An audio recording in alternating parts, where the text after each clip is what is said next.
आज शनिवार का दिन है, जिस दिन अपन इस दरिद्रता से मिलने के लिए पीपल के पेड़ के नीचे आए हैं।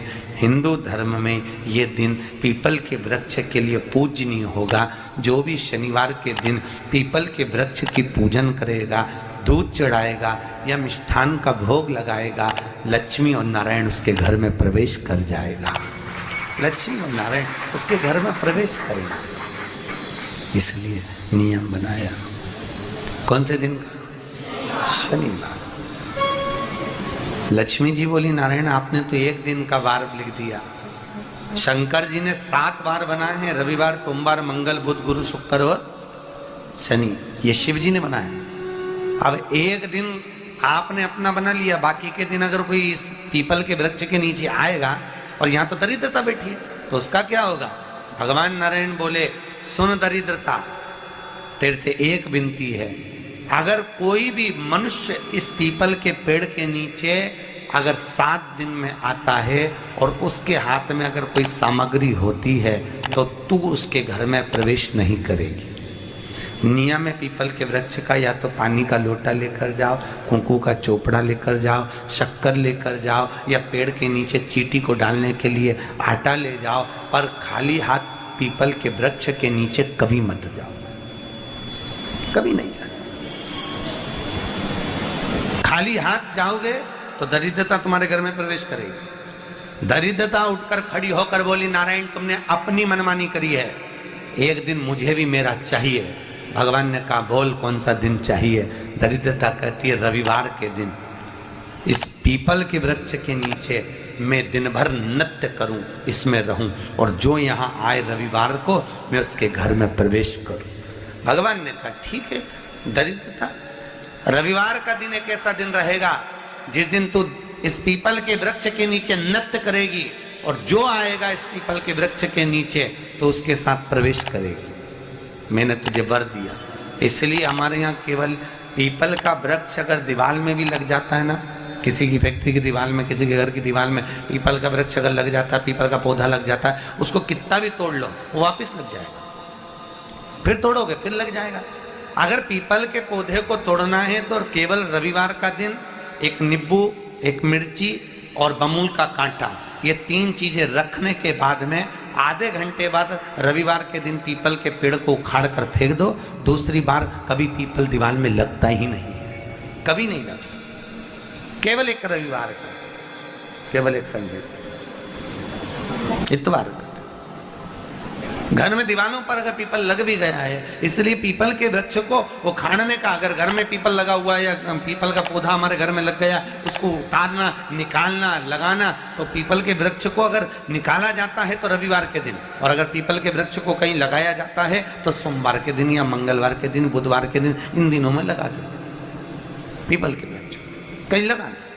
शनिवार का दिन एक ऐसा दिन होता है जिस दिन पीपल के वृक्ष को कहीं जाकर लगाया नहीं जाता, क्योंकि शनिवार के दिन पीपल के वृक्ष के नीचे लक्ष्मी रहती है। हम अपने हाथों से अगर पीपल का वृक्ष किसी दूसरी जगह पर शनिवार को रोपित करते हैं तो हमारे घर की लक्ष्मी अपने घर से छिन्न होकर चली जाती है। इसलिए शनिवार के दिन पीपल लगाया नहीं जाता, किसी के घर जाकर उसको वापस पलटा नहीं जाता। लग गया उसको डर। प्रभु मेरी धर्म पत्नी को कहाँ रखूं आप बताओ? वो तो जहाँ यज्ञ होता है, अनुष्ठान होता है, दान होता है, पुण्य होता है, सत्कर्म होता है, वहां जाने को तैयार नहीं।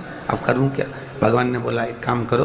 दुर्वासा जी बोले, जिसके यहाँ रात्रि में बर्तन झूठे पड़े रहते हो उसके घर में इस दरिद्रता को लेकर तुम प्रवेश कर जाना। जिसके यहाँ रात्रि में बर्तन झूठे पड़े हो वहां लेकर प्रवेश कर जाओ। दूसरी जगह दुर्वासा जी बोले, जो स्त्री घर में दोपहर के समय पर सो रही हो उसके घर में इसको लेकर प्रवेश कर जाइए। जो स्त्री दोपहर के समय में घर पर सो रही हो इस दरिद्रता को लेकर प्रवेश कर जाइए। तीसरा, जिसके यहाँ पर दरवाजे पर कांटे वाले पौधे लगे हों उस घर में इस दरिद्रता को लेकर प्रवेश कर जाइए। दरिद्रता, कितनी सुंदर बात कही है। दाता और विधाता, कौन कौन? दाता और विधाता। लक्ष्मी और दरिद्रता के सगे भाई हैं। कौन कौन? दाता और विधाता। दाता को फिटकरी प्रिय है, विधाता को नमक प्रिय है। ये दोनों हमेशा लक्ष्मी को और दरिद्रता को दोनों को समझाते थे, दोनों में प्रेम बढ़ाते थे। आज भी हिंदू धर्म की रीति है। यहाँ तो ठीक है, जिसके यहाँ पर भी अगर थोड़ी सी भी परेशानी होती है, थोड़ा सा क्लेश होता है, अशांति होती है, लक्ष्मी नहीं टिक रही हो, काम नहीं बन रहे हो, बहुत प्रयास करा जा रहा हो और हमारा कार्य नहीं होता, तो क्या करते हैं? फिटकरी और नमक को पानी में डाल देते हैं और घर में पोछा लगा देते हैं। आप लोगों ने आजकल फेसबुक पे भी पढ़ा होगा, व्हाट्सएप पे भी पढ़ा होगा। तो क्यों लिखा उसमें? उसका कारण ही केवल इतना है कि दाता और विधाता की प्रियता उसमें। माता ख्याति के जो 4 बच्चे हुए, इसमें जो 2 लड़के हैं, दाता और विधाता, उसकी प्रियता उसमें, उसकी पूर्णता उसमें। अब दुर्वासा जी बोले अपनी धर्म पत्नी को वहां लेकर, जहां कांटेदार पौधे लगे हों वहां पर लेकर प्रवेश कर जाइए। कांटेदार पौधों में उस दरिद्रता का निवास हो गया। कितना विचित्र कथा यहां वर्णन करी है।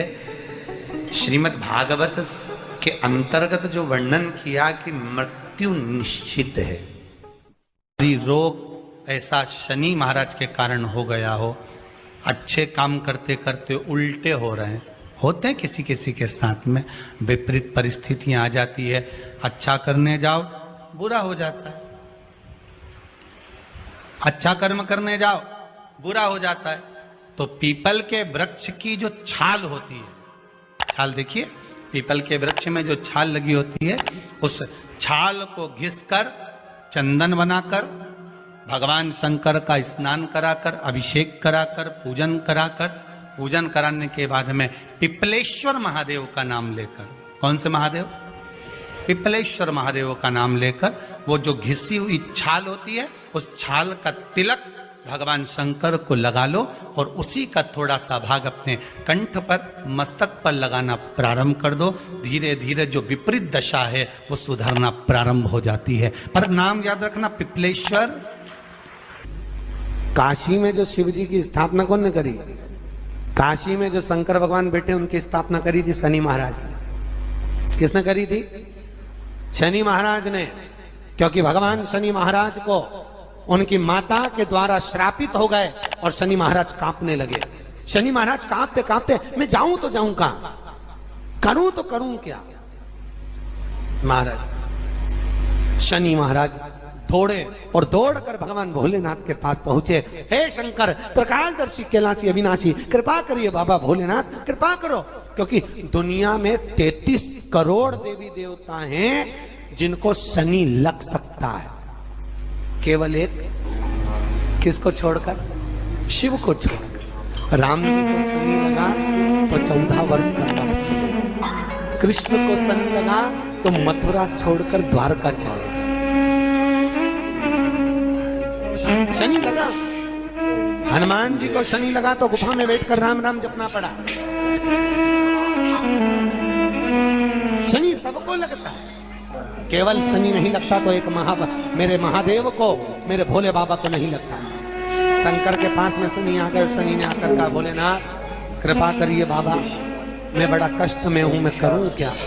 बाबा भोलेनाथ ने कहा, जा गंगा जी के तट पर काशी में जाकर एक शिवलिंग की स्थापना कर, उसकी आराधना कर और तेरा शरीर ठीक हो जाएगा, कष्ट नहीं भोगेगा। शनि महाराज ने काशी में जाकर शिव जी की स्थापना करी। आज भी नियम है, जिसको शनि लग जाता है, एक काजल की डिब्बी ले लो और काजल की डिब्बी को 21 बार उतार कर उसको एकांत में जाकर, जंगल आदि में एकांत में किसी पेड़ के नीचे इतना सा खड्डा खोद कर उसमें काजल की डिब्बी को डाल दो और मिट्टी से पूर दो, उस व्यक्ति का शनि समाप्त हो जाता है। काशी विश्वनाथ का नाम लेकर काजल की डिब्बी को 21 बार उतार कर अगर काशी विश्वनाथ का नाम लेकर शनि वाले व्यक्ति को अगर पेड़ के नीचे दबा दे, शनि शनि उसको परेशान नहीं कर सकता। काशी कितनी मूर्खता, उस क्रम को देखिए। भगवान शंकर पर विश्वास रखकर एक एक पल, एक एक घड़ी, एक एक समय, एक एक नक्षत्र का शिव महापुराण में वर्णन है। यहां तक शास्त्र कहता है कि पीपल के वृक्ष की जब भगवान शिव रचना करे, पीपल के वृक्ष की जब रचना करी गई तो उस पीपल के वृक्ष में भी कौन सा समय किसका है ये शिव महापुराण वर्णन करती है। सुबह 4 बजे से लेकर 7:30 बजे तक पीपल के वृक्ष में ब्रह्मा जी का वासा होता है। 7:30 बजे से लेकर 10:30 पौने 11 बजे तक पीपल के वृक्ष में भगवान विष्णु का वासा होता है। 10:30 बजे से लेकर पीपल के वृक्ष में 11:30 बजे तक पितरों का वासा होता है। 11:30 बजे से लेकर 12:30 बजे तक पीपल के वृक्ष में आहूतों का वासा होता है। 12:30 बजे से लेकर शाम को 4 बजे तक पीपल के वृक्ष में वासुकों का वासा होता है। 4 बजे से लेकर शाम को 7:30 बजे तक पीपल के वृक्ष में शंकर का वासा होता है। 7:30 बजे से लेकर 9:30 बजे तक पीपल के वृक्ष में कुबेर का वासा होता है।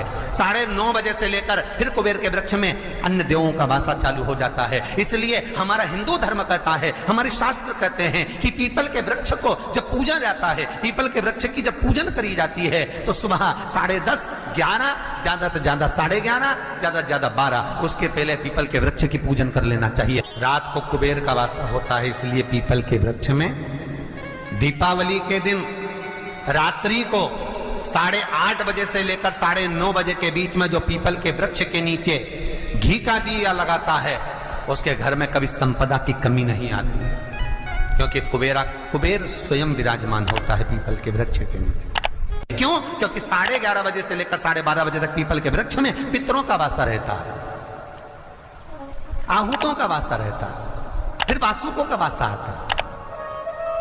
पितृ किसको कहते हैं? महाराज जो पूरी उम्र लेकर चले गए और उनके भीतर अभिलाषाएं बहुत थी, मैं ये भी करना चाहता हूं, मैं ये भी करना चाहता हूं, वो पितृ हो जाते हैं। आहूत किसको कहते हैं?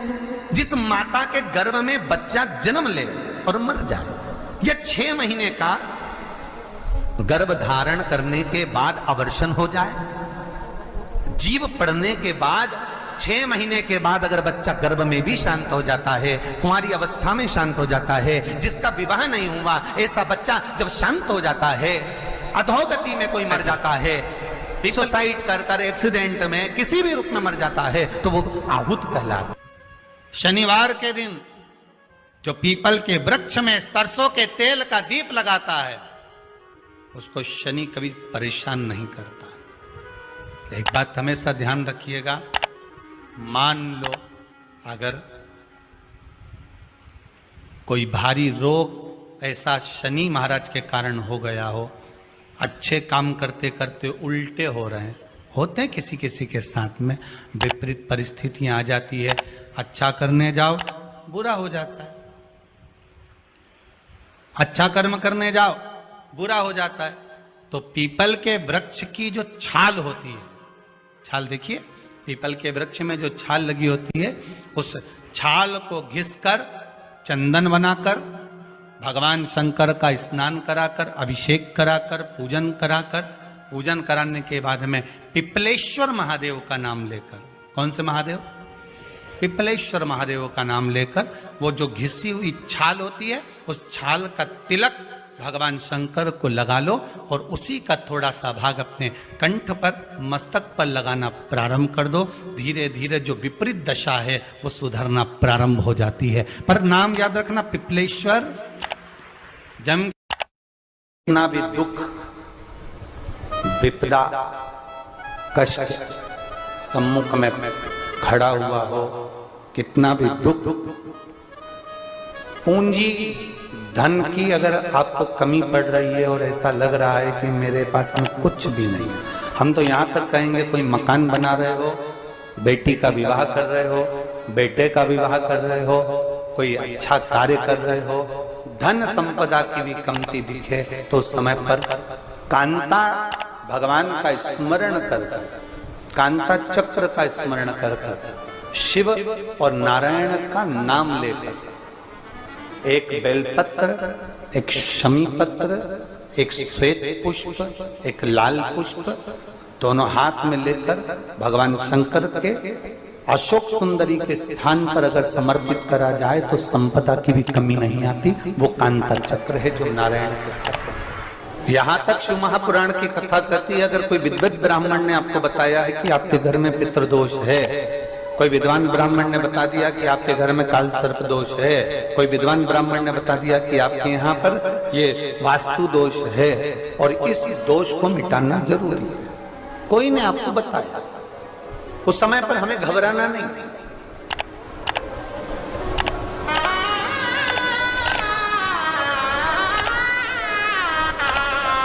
उस समय में घबराने का क्रम नहीं है।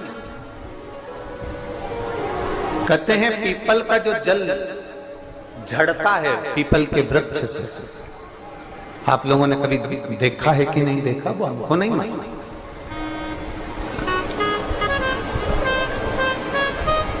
कितना भी अगर कोई वास्तु दोष बता दिया, पितृ दोष बता दिया, काल सर्प दोष बता दिया, कितना भी अगर कोई दोष बता दे, तो पीपल का जो जल वृक्ष में से झड़ता है, कभी कभी आप उसके नीचे हाथ रखकर देखना, थाली रखकर देखना, उसमें पत्थर पर देखना, तो वहां पर भी पानी के निशान आपको मिलेंगे, बूंद के निशान मिलेंगे।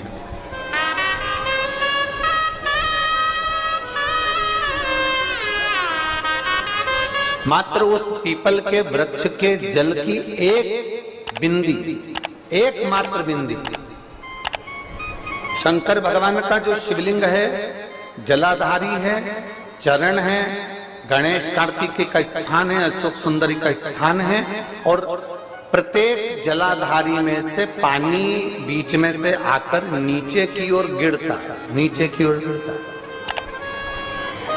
आप लोगों के स्मरण में हमने पहले भी बताया कि राइट में किसका स्थान है, गणेश जी का, लेफ्ट में कार्तिकेय, बीच में अशोक सुंदरी। ये क्या है, पार्वती जी का हस्त कमल शिवलिंग, और ऊपर से जो जल एक एक बूंद शंकर जी के शिवलिंग पर गिर रहा है, वो शंकर जी की 5 लड़कियां, जया, विषहरा, शामलीवारी, दौतली और देव, शंकर जी की 5 लड़कियों एक एक बूंद पानी शिव जी पर गिरा रहा है।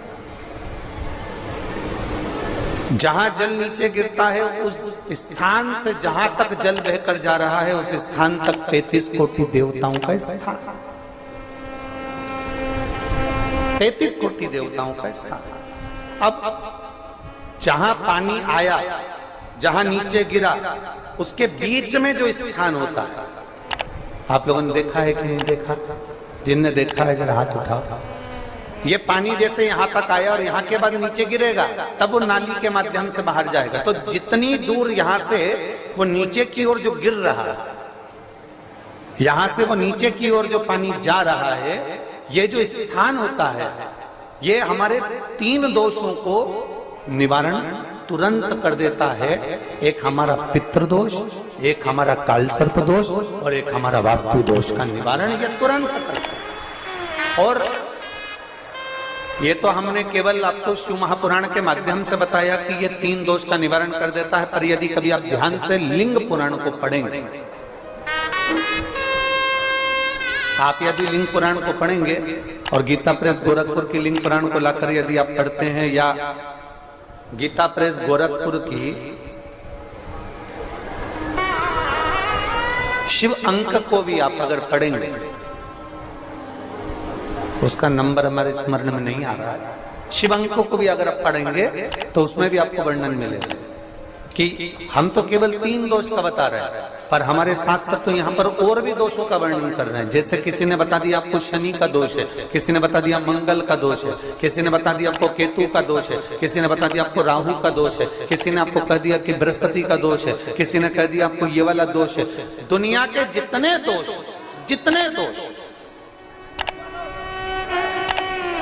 पीपल के वृक्ष के झड़ता हुआ जल की एक